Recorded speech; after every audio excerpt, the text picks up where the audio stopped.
Nas ações humanas existe um nível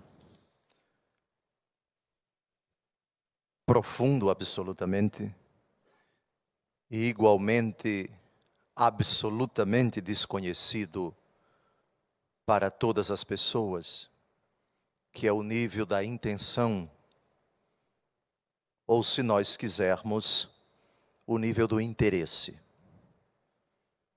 A palavra interesse, ela em si é neutra e pode se tornar uma virtude ou um vício, pode se tornar algo meritório ou um tremendo pecado, dependendo do contexto em que ela se encontra. Santo Inácio de Loyola, fundador da Sociedade de Jesus, a qual pertence o Padre Eduardo, tem um programa de vida para a maior glória de Deus. Tudo para a maior glória de Deus. Esse é o interesse supremo, absoluto, da Sociedade de Jesus. O nosso interesse é sempre o de Deus. Aliás, isso está no Pai Nosso, quando afirmamos, seja feita a vossa vontade. A Santíssima Virgem Maria, ao arcanjo Gabriel, antes de ele se retirar, disse para ele: faça-se em mim, segundo a sua palavra. São João Batista, no capítulo 3 do Evangelho segundo João, versículo 30, diz: importa que ele cresça e eu diminua. O interesse é, na verdade, aquilo a que você se propõe. É o fim, ou se quisermos usar uma linguagem da escolástica, a causa final. Ou seja, qual é a finalidade que eu pretendo alcançar? Qual é a meta? Com esse pensamento, com essa palavra, com essa ação, com essa omissão. Ou seja, meu interesse é este. É praticamente impossível você descobrir qual é o interesse de uma pessoa quando ela está fazendo algo que, aos olhos dos homens, parece muito bonito. Vocês se recordam a respeito de 3 práticas quaresmais, não apenas da quaresma, mas eu digo quaresmais, porque no evangelho do primeiro dia do tempo da quaresma, quarta-feira de cinzas, esse evangelho aparece. Quando deres esmola, que a tua mão direita não saiba o que faz a esquerda. E teu pai, que vê o que está oculto, te recompensará. Quando orares, não façais como os hipócritas que multiplicam as palavras nas orações para serem vistos pelos homens, para serem vistos pelos homens. Aqui está o interesse. E Jesus corrige dizendo, quando orares, entra no teu quarto, reza em oculto, e o Pai que vê o que está oculto te recompensará. E depois, quando jejuares, não façais como os hipócritas, que apresentam um rosto sombrio para serem vistos pelos homens. Mas tu, quando jejuares, lava o teu rosto, para que ninguém saiba que estás a jejuar, e teu Pai, que vê o que está oculto, te recompensará. Mas por que essa digressão? Precisamente porque as leituras que nós acabamos de ouvir falam precisamente do interesse. Na primeira leitura que nós acabamos de ouvir, o apóstolo Paulo, dirigindo-se aos cristãos da cidade de Filipos, atual Grécia, diz: nada façais por competição ou vanglória, mas com humildade cada um julgue que o outro é mais importante, e não cuide somente do que é seu, mas também do que é do outro. Competição e vanglória às vezes apresentam sinais visíveis, mas nem sempre. Sobretudo quando o competidor não quer deixar rastros, do seu interesse escuso, da sua vontade de ocupar o primeiro lugar, de buscar de forma ambiciosa uma determinada coisa. De repente até ele tem uma virtude bonita, ele faz algo para Deus, mas não para a glória de Deus, pois há uma diferença tremenda entre fazer o que Deus pede, mas, na verdade, ao se fazer o que Deus pede do ponto de vista material, você faz, ou diz, ou realiza de forma impecável, mas o interesse não é que Deus cresça e você diminua, como disse São João Batista em João 3, versículo 30. Mas é aquele desejo mórbido de aparecer, de ser aplaudido, de ser reconhecido, de ocupar os primeiros lugares. Perceberam o salmo que nós acabamos de ouvir? Eu não ando à procura de grandezas, nem tenho pretensões ambiciosas. Amados, se existe algo que fragiliza o reino de Deus, se existe algo que é um veneno sórdido, pérfido, um veneno letal, extremamente perigoso na obra de Deus, é a ambição, é a procura de grandezas, quando num festival de fogueira de vaidades, tudo o que é dito ou feito é para que a criatura apareça e não o Criador. O comichão que às vezes passa no coração das pessoas ao perceber alguém se destacando, alguém bem trabalhando, de forma por vezes desinteressada, e isso desperta nesses corações ambiciosos, nesses megalomaníacos, nessas pessoas que são verdadeiras ególatras, aquela raiva, aquela despeita, aquela inveja. E isso por vezes se traduz em discussões tão acaloradas, tão ridículas, tão patéticas dentro do corpo de Cristo que é a Santa Igreja. Competição, isso são palavras do apóstolo Paulo, vanglória, e o oposto, que é na verdade o remédio, nada de humildade, julgar o outro mais importante e cuidar-se não somente do que é seu, mas também do que é do outro. E aqui eu tenho que elogiar, dentro da igreja, aqueles que, sabendo que não são eternos, sabendo que estão ali, mas amanhã não estarão, porque chegará o dia em que eles precisarão pendurar a chuteira, apresentar a renúncia ao Papa, no caso dos bispos, ser transferido de uma paróquia para outra, no caso dos sacerdotes, também aqueles que estão chegando aos 75 anos, e heroicamente, aqui, por favor, o elogio rasgado e desmedido a esses heróis. E quero incluir também Vossa Reverendíssima, que não é eterno, e que um dia vai pendurar as chuteiras, e vai passar a direção da século XXI para outros,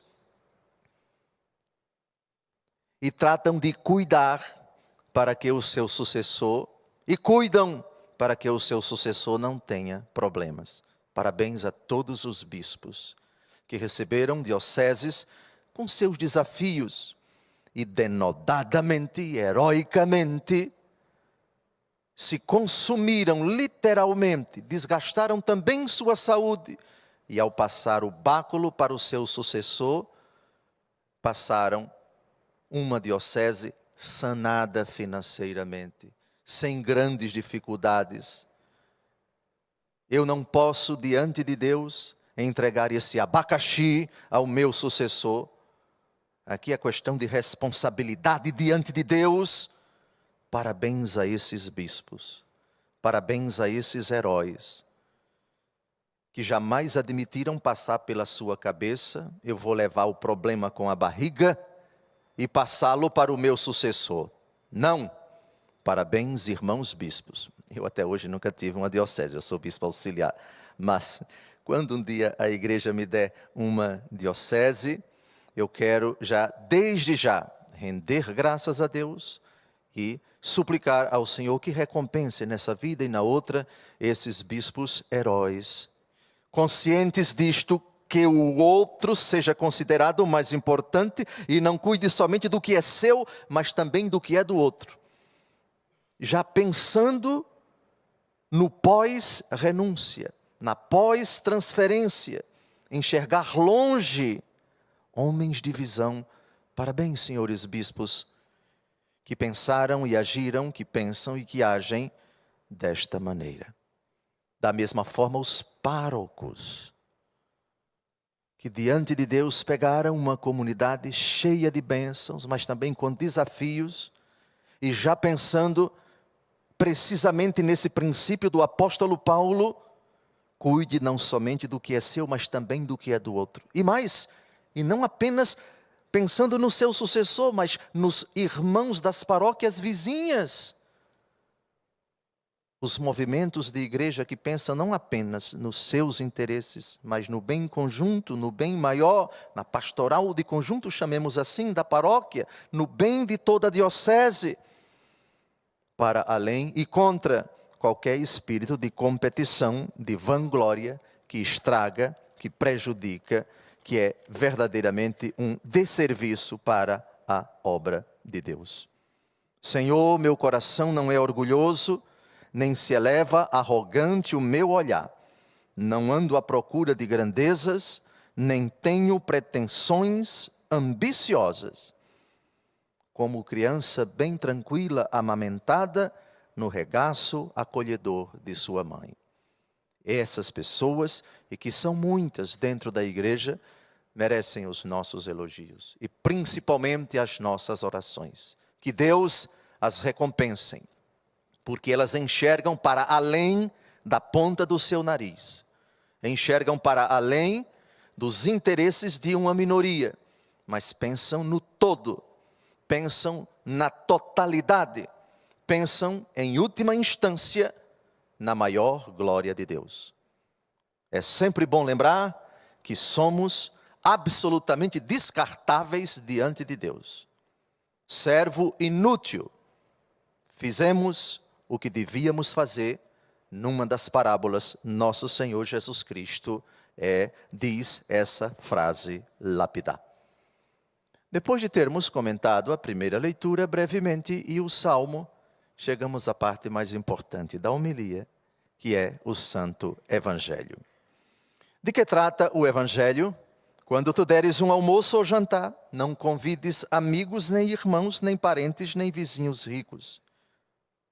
Alguém poderia dizer, o ensinamento de Jesus aqui, a principal finalidade dessa parábola, ou alegoria, se quisermos, é que nós devemos ser caridosos com as pessoas e dar comida para elas. É um sentido possível, mas parece que é o sentido mais absolutamente secundário. Não é o ensinamento primeiro dessa parábola, quando Jesus diz, quando deres uma festa, convida pobres, aleijados, coxos e cegos, então tu serás feliz, porque eles não te podem retribuir. Tu receberás a recompensa na ressurreição dos justos. A palavra-chave aqui não é caridade. A questão central dessa parábola não é ajudar aos pobres, não é dar comida para as pessoas. E é o quê? A palavra-chave é recompensa. Explico.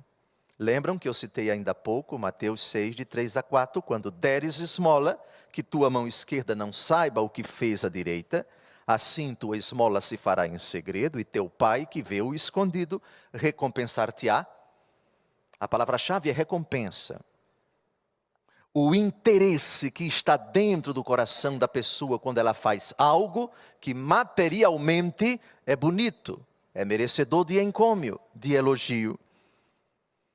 Ora, por que o significado primeiro aqui não é dar comida aos pobres? Porque nosso Senhor Jesus Cristo foi convidado como amigo do dono da festa em várias ocasiões. Em Mateus 22, de 1 a 14, na parábola dos convidados para as bodas do seu filho, Lembram dessa parábola? Jesus diz que o dono da festa, o pai que preparava a boda para o seu filho, enviou os servos para chamar convidados, mas eles não quiseram vir. Ele mandou convidar as pessoas de quem ele gostava. Elas aqui não vieram. Depois aqui a ordem foi para chamar todo mundo e colocar na sala. E depois vem o episódio de alguém que estava sem a roupa, a veste nupcial, a veste das bodas. Em outra ocasião, em Lucas 7, de 37 a 50, Jesus é convidado à casa do fariseu Simão. O fariseu Simão chamou Jesus, não chamou pobres, não chamou estrupiados, chamou Jesus e os apóstolos. Depois, Jesus na casa de Zaqueu, Zaqueu desce depressa, porque é preciso que eu esteja na tua casa. Depois, Jesus nas bodas de Caná, os noivos convidaram Jesus, convidaram Nossa Senhora, não convidaram coxos, não convidaram cegos, não convidaram estrupiados. Então não há contradição. Sabem por que não há contradição? Porque o significado primeiro dessa parábola que nós acabamos de ouvir, repito, quando deres um almoço ou jantar, não convides teus amigos, nem teus irmãos, nem parentes, nem vizinhos ricos, mas coxos, cegos, aleijados. Em que sentido? Qual é o sentido dessa parábola? Com a palavra Orígenes, um dos padres da igreja no século IV, no Egito. Em sentido espiritual, o que evita a vanglória chama os pobres a um convite espiritual, isto é, os ignorantes, para enriquecê-los. Pobre aqui no sentido de ignorante. Chama os débeis, ou seja, os aleijados, ou seja, os que têm a consciência prejudicada, para curá-los. Chama os coxos, ou seja, os que se afastam da reta razão, para que endireitem seus caminhos. Chama os cegos, ou seja, os que carecem da contemplação da verdade, para que vejam a verdadeira luz. E a respeito do que a parábola diz, eles não te podem retribuir, entende-se, que eles não souberam o que responder. Ou seja, a festa que nós devemos dar é a dispensação desinteressada da riqueza do alto em favor dos homens. Recebestes de graça, dai gratuitamente, diz Jesus em Mateus capítulo 10. Assim, quando a gente recebe esta graça, não deve dar a quem pode nos elogiar, a quem pode nos exaltar, a quem pode nos retribuir. Devemos ter consciência de que essa riqueza, esse tesouro que carregamos em vasos de argila, como diz o apóstolo Paulo, deve ser dispensado com o único interesse, a glória de Deus. Dou um pequeno exemplo. Diante de pessoas ignorantes, ou seja, diante de pessoas cegas, diante de pessoas coxas, diante de pessoas aleijadas, ou seja, diante de pessoas desprovidas da graça de Deus, vem um cristão católico e dispensa gratuitamente a riqueza que Deus lhe concedeu. E elas se sentem alimentadas, curadas, fortalecidas. Termina a missa ou termina a palestra, elas nem têm a oportunidade de agradecer ao pregador, ao confessor, ao diretor espiritual e vão para casa, mas vão tão felizes, porque experimentaram uma cura interior, uma dádiva do alto. Deus a enriqueceu, Deus a instruiu, Deus a iluminou. Então tu serás feliz, porque eles não te podem retribuir. Tu receberás a recompensa na ressurreição dos justos. Louvado seja nosso Senhor Jesus Cristo.